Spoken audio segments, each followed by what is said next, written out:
ለዛ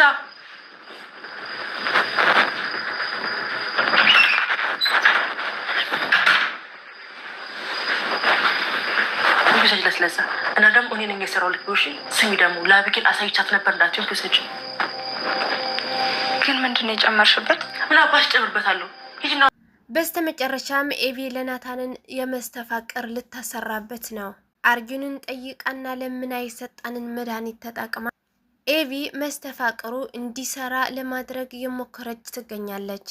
አሁን ላይ ምግብ ካሰራቻትና እራቱን አምጪልኝ ብላ ከነገረቻት በኋላ የሚገባ ግማሽ ሙሉ መድኃኒቱ ጨምረበታለች። ናታን ምግቡ ይበላል ብላችሁ ታስባላችሁ? መስተፋቅሩስ የሚሰራ ይመስላችኋል? እስቲ ሀሳያት አስተያየታችሁ በኮሜንት ላይ አስቀምጡ። ይሄ ነገር ለናታን ትቶ ለሌላ ሰው ቢደርስ ወይም ደግሞ የሆነ ችግር አደጋ ከተፈጠረ ቀጥታ ኤቪ እንደምትያዝ ግልጽ ነው። ምክንያቱም አካባቢ ያሉ አብዛኞቹ ሰዎች ድርጊቷን አይተውባታል። ምንም እንኳን ዳይሬክት ባያውቁትም እያደረገች ያለችው ነገር ግን ምንም ልታድርግ እንደምትሞክር እሷ ላይ የሚረዱባት ይመስለኛል። መጀመሪያውን ሰው አርጁን ምንም እንኳን እንደዚህ አሰርታለች ብላ ባይናገርም ምናልባት እሷ መስላው ለሌላ ሰው ሊናገር ይችላል፣ ወይ ደግሞ አስፈራርተውት ሊናገር ይችላል፣ ወይም ሊያምልጥ ይችላል ብዬ አስባለሁ።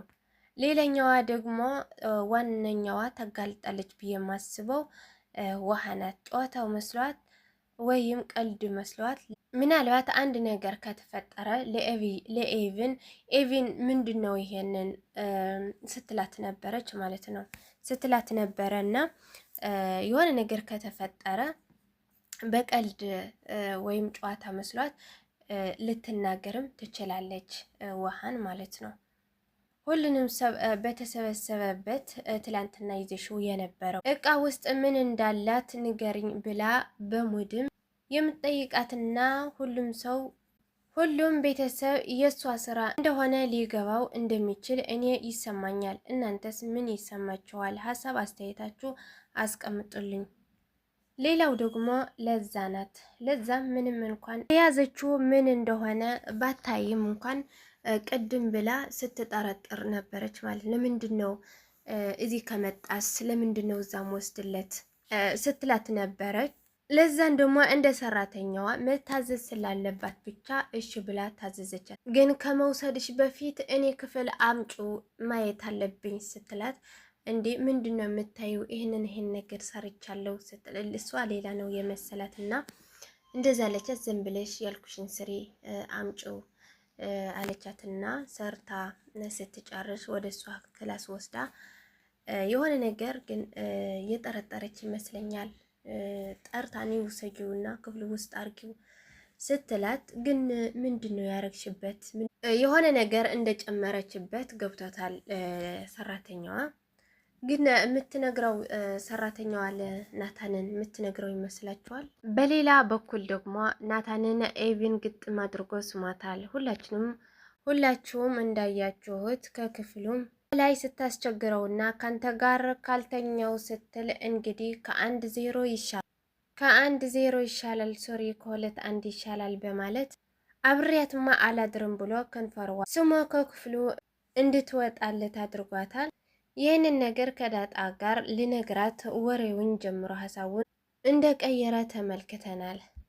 እንደሚመስለኝ ከሆነ ይህንን ነገር የምትናገረው ራስዋ ኤቪ ናት። ለዳጣ እንደዚህ አረገኝ ብላ በወሬ መሀል ላይ ስታወራ ወይም ደግሞ እነሱ ባሉበት ሰዓት ላይ ወይም ናታን ባለበት የትላንትናን በጣም ተመችቶኛል፣ ዛሬ የምትሰመኝ ከሆነ ወይም መጣለው ብላ እንደዚህ አይነት ወሬ ዳጣ ባለችበት ሁኔታ ላይ ስታወራ ሁሉም የሚሰሙ ወይም ደግሞ ለናታንን አውቃው የምትቀየመው ይመስለኛል። በሌላው በኩል ደግሞ ዳጣው ላይ ከናታን ፍቅር እንደያዛት እያመነች መጥታለች። እንደውም ከሱ የያዛት ፍቅር ከቁጥጥርም ውጪ እየሆነና ከአቅሟ በላይም እየሆነ እንደሆነ ተመልክተናል። ክላሱ ድረስ መጥታ ስለናፈከኝ ነው ብላ ካልሳምከኝ አልወጣም ብላ እሷ ጉንጯና ግንባሯ ተስማ ስትወጣ ተመልክተናል። ዳጣን በናታንና በአብይ መካከል የተደረገውን ነገር ስትሰማ እኔን ክፍሉ ገብቼ አልወጣም ብዬ ጉንጬንና ግንባሬን ስሞኛል። እሷን ደግሞ ከንፈሯን ስሟል። ያስወጣውን የሚለው ነገር ውስጧ እንደሚከናከናትና በሱ ምክንያት እንደምትቀየመው ይመስለኛል። እናንተስ ምን ይመስላችኋል? በስተመጨረሻም የደሬ እውነት ሊወጣ ከጥግ የደረሰ ይመስላል። ናታንን ሲያናግረው ናታንን ምክሩን ሲሰጠው ነበር። ደረጃ አያቀኝም ብሎ የጓደኛው ታሪክ አስመስሎ የራሱን ታሪክ ሲነግረው ናታንን ቀድሞ ደብዳቤው ስላነበበና ስለሚያቅ እንደ ራሱ ታሪክ አይቶ ሊያጫውተው ይሞክራል። እናም ደረጀ ነገሩን ንገራት ብለኸኛል፣ እኔም ሶሪ ይንገራት ብለሃል። እሱም ይንገራት አስቦ ነበር ልነግራት አስቦ ነበር፣ ነገር ግን ሌላ ልጅ ደግሟል ብሎ ይነግረዋል። የዚህ ሰዓት ለናታንን ለደረጀ ሌላ ልጅ እንደወለደ የገባው ናታን ምን አይነት ውጥንቅጥ ውስጥ እንደገባ በጣም ይገርመዋል። እናም የወለደው ብሎ ከሌላ ልጅ ነው ከሌላ ሴት ነው ወይስ ከራሷ ብሎ ሲጠይቀው ግራ ነው የገባው። እንደዚህ ሲለው ዳጣን ከሰላም ነው የወለዳት፣ አሁን ያለው ልጅም የሱ መሆን አለበት የሱ ነው ብሎ ውስጡ ከራሱ ጋር ሲነጋገር ነበረ ማለት ነው። እና ከሷ ነው የሌላ ልጅ ከሷ ነው ወይስ ከሌላ ሴት ነው የወለደው ሲለው በቃ እሱ ተወውና አሁን ምን ላድርግ ይንገራት ወይስ አይንገራት ሲለው እሱን ደግሞ ለቤቱ ትዳሩን እንዳይፈርስ እንዳይጣሉ ብሎ የሱም እጅ ስላለው ማለት ነው። ምክንያቱ ያንን ወረቀት ባይወጣ ኖሮ ይሄንን ነገር አይፈጠርም ነበር ማለት ነው። እና ናታንም በጭንቀት ውስጥ ስላለ በቃ ይሄንማ ከባድ ነው፣ አንዴ ቢሆን ችግር የለውም፣ ግን ይሄንን ከአንዴ ሁለቴ ስለሆነ ሚስጥሩን ዝም ብሎ ባይናገር ይሻላል ብሎ ነገረው ማለት ነው። ግን ቀን ቢረዝምም ሀቁን መውጣት እኮ አይቀርም ብሎ ከራሱ ጋር ሀሳብ ውስጥ ገብቶ ነበርና አይ ግን ልክ አይደለህም እኔ ሊያዘው እንደሚክነው ብሎ ጥሩ ምድ ላይ ስላልነበረ ናታንን መኪናው እንዲይዘው ሰጠው ማለት ነው። የደረጀንን ሚስጥር ደረጀን ሚስጥሩ ቢይዘውም ሰላም ዝም ምትል ይመስላችኋል?